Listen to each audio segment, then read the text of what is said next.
त्या दृष्टीने तुमचा उद्योग व्यवसाय कसा वाढेल या दृष्टीने तुम्ही प्रयत्न केले पाहिजे. हिसाब ठेवण्याची वृत्ती ही तर मी तुम्हाला सांगितलं की तुम्ही हिसाब ठेवत चला. म्हणजे बाबा तुमच्याकडे किती महिन्यात पैसे येतात आणि किती महिन्यात खर्च होतात आणि आपल्याला खऱ्या अर्थाने महिन्याला किती पैसे कमी पडतात, ह्या सगळ्या गोष्टींचा जर तुम्ही हिशोब जर ठेवला तर तुमचं थोडंसं खर्च करण्याचं प्रमाण याच्यावरती सुद्धा तुमचा कंट्रोल येईल आणि पुढे तुम्हाला उद्योग व्यवसाय वाढवायचा आहे, मोठा करायचा आहे. म्हणून हिशोबाचं फार मोठं अनन्यसाधारण महत्व आहे.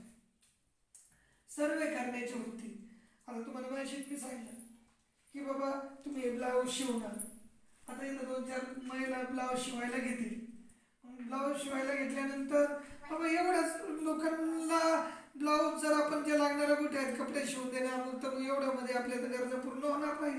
आणि आपल्याला कमीत कमी बाबा आज अपेक्षा आहे की बाबा कमीत कमी 200-300 रुपये तरी रोज पडला पाहिजे. खऱ्या अर्थाने 1000 रुपये रोज पडला पाहिजे मी अशा अपेक्षेचा माणूस आहे.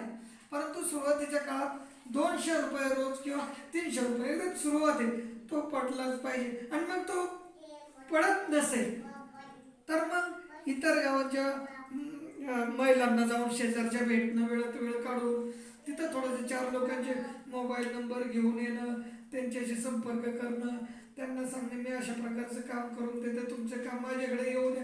हे एक उदाहरण झालं. आसपासची गावं जिथपर्यंत आपली झेप पोहोचेल तिथपर्यंत.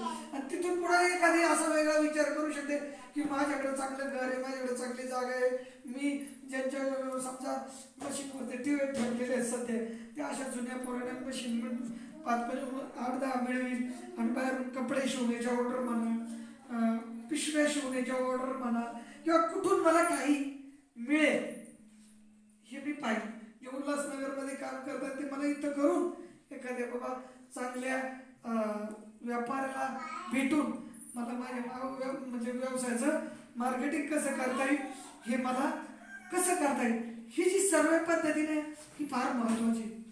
तर या सर्व पद्धतीवरती मी तुम्हाला